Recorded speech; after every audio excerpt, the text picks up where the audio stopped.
Tapi Kak, mengenai kejadian perusahaan ayah kamu, akan aku jawab nanti. Rere kembali terdiam dan memilih menunduk. Melihat kesedihan gadis itu, Eka makin mengeratkan genggamannya. Sini.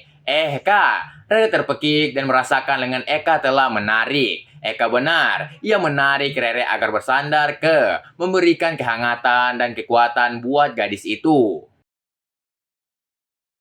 Lalu, ia Rere dari samping, dan sesaat rambut Rere yang dimana kepalanya telah bersandar di bahu. Aku sayang kamu, dan itu kamu mengetahuinya. Rere tak menjawab.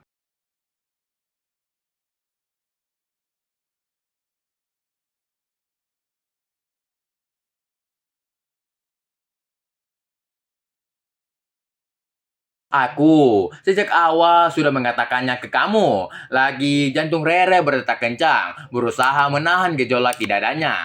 Namun, tak mampu menahan kedua matanya yang telah berkaca-kaca. Sejak saat aku datang ke RS untuk pertama kalinya, aku sudah mengatakan semuanya saat kamu sedang terbaring di dalam kamar kala itu. Dan aku pertegas ketika datang kedua kalinya di RS. Dan aku yakin kamu mendengar semua ungkapan.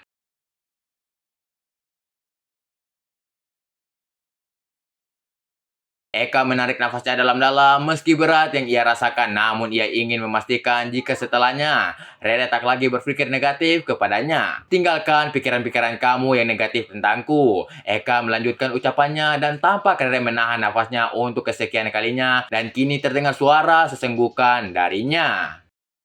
Aku tahu, kamu selalu bermain dengan pertanyaan-pertanyaan dalam pikiran kamu.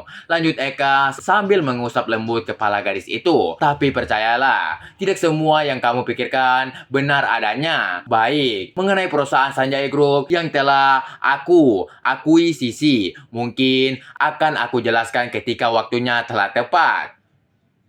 Yang jelas, kamu harus mengetahuinya jika yang terjadi memang benar ada pihak tertentu yang telah melakukan semua itu. Aku akui itu. Makin kesini, makin tak kuasa Rere menahan tangisannya. Ia telah menangis di pelukan Eka.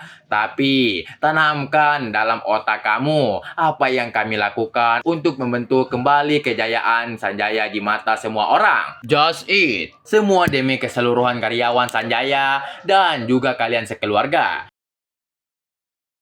Rere masih saja diam meresapi apa yang dikatakan Eka. Namun kondisi wajahnya saat ini telah basah oleh tangisannya sendiri. Sesaat Eka mengecup kepala Rere lalu melanjutkan ucapannya. Dan sekali lagi, tolong maafkan aku pihak yang terkait dengan kejadian kala itu. Maukan kamu memberi maaf? Rere hanya mengangguk sambil menangis. Lupakan perselisihan kita selama ini. Aku inginkan kamu semakin dewasa dalam menyikapi segala masalah. Aku menyayangimu karena kamu telah berhasil membuatku jatuh cinta di awal. Aku mencintaimu karena sikap seorang Rere yang tak pernah melihat latar belakang seseorang. Jadi, aku mohon maaf sudah menyakiti kamu. Terdengar suara tangisan Rere yang sudah tak tertahan lagi. Makin kuat ke Eka. Dan kini ia berusaha untuk mengusap wajahnya, berusaha menghentikan tangisannya. Eka melepaskan, ditatapnya dalam-dalam wajah Rere di sampingnya. Aku mencintai kamu, Renata Sanjaya. Dan kamu tahu juga kalau aku begitu mencintaimu.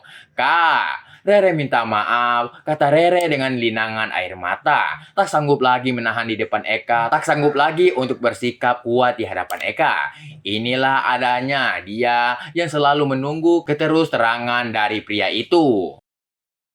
Sudahlah sayang, ingat, jangan lagi kamu berpikiran negatif kepada apa yang terjadi. Semua akan aku jawab setelah waktunya tepat. Iya, sudahkah? Jangan ngomong lagi. Aku juga cinta sama kamu.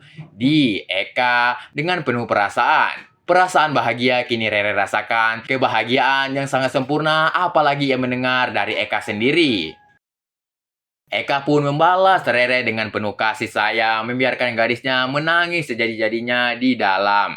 Ia sadar jika ia begitu mencintai Rere, ia sadar jika selama ini ia mengetahui kegalauan Rere tentangnya, namun ia diam saja. Dan sekaranglah waktunya ia menyudahi semua kesalahpahaman antara mereka berdua. Beberapa saat mereka terdiam sambil melepaskan Rere maupun Eka.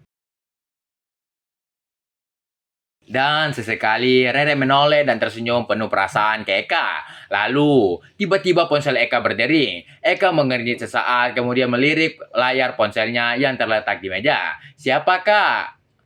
tanya Rere yang ikut menggerakkan badan ke depan dan melihat layar ponsel Eka. "Oh, si Neta. Re," kata Eka setelah melihat nama si penelpon. "Oh, adik kamu ya? Udah kenal kan?" "Kenal sih belum, tapi nanti Rere yang akan menemuinya sendiri," jawab Rere membalas senyuman Eka. "Iya, kan harus akrab dengan calon adik ipar." "Ih, apaan sih?" gumam Rere tersipu di samping Eka. Dan kini, Eka hanya geleng-geleng kepala sesaat lalu ia menjawab panggilan telepon dari Neta. "Halo ya sayang." Terdengar suara Eka menyebut sayang kepada Neta. Dan Rere yang mendengarnya tersenyum bahagia. Ia merasakan betapa Eka menyayangi sang adik. "Iya, kakak lagi di rumah Pak Sanjaya." Sambil berucap, Eka menoleh ke Rere menunjukkan ekspresi meminta maaf karena hanya menyebut nama ayahnya bukan nama Rere. Namun, sepertinya Rere cukup mengerti dan tak mempermasalahkan akan hal itu. Terbukti, tangan Rere bergerak dan mengusap lembut lengan Eka. Perlahan, Rere mendongak dan memandang wajah Eka. Kenapa? Batin Rere saat mendapati ekspresi wajah Eka berubah seketika. "Kamu yakin, Net?" Jantung Rere kembali berdebar-debar ketika suara Eka agak sedikit besar. "Terus kamu di mana sekarang?" "Hah? Siapa yang ngasih tahu ke kamu?" "Hah? Pak Hari sendiri."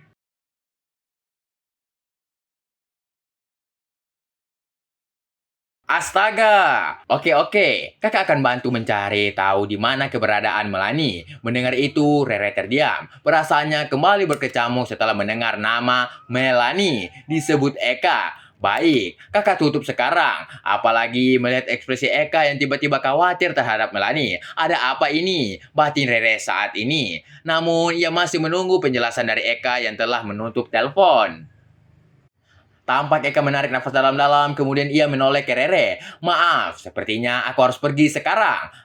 "Kak, Mak mau kemana?" Eka sengaja tak menjawab sesaat, malah memilih menarik nafas dalam-dalam yang terasa begitu berat. "Kamu nggak bisa tinggal lebih lama di sini, Kak." Eka benar-benar bingung saat ini. Lalu dengan perasaan yang tak menentu, Eka menatap dalam-dalam kedua bola mata Rere.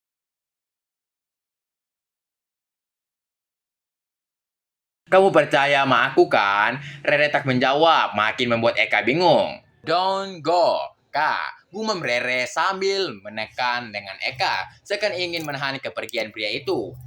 Setelah menarik nafas dalam-dalam, untuk kesekian kalinya Eka menggelengkan kepala sambil memegang tangan Rere. "Maaf." Eka berdiri dan menipis tangan Rere yang ingin kembali menahan dengannya. "Kak, don't go." Gumam Rere merasakan dadanya tiba-tiba sakit. Rere berdiri dan menatap punggung Eka yang telah membelakanginya. "Jangan pergi," lanjutnya bergumam sambil Eka dari belakang. Berat yang Eka rasakan, namun ia harus memilih saat ini. "Maaf, Re," kata Eka sesaat dan melepas kedua tangan Rere yang barusan. Keselamatan Melani jauh lebih penting daripada berada di sini. Oke guys, terima kasih telah tonton channel kami dan jangan lupa like dan subscribe channel kami agar kamu tidak ketinggalan novel-novel berikutnya. Bagi yang mau mencari informasi lebih lanjut, bisa langsung join grup Telegram kami ya. Terima kasih.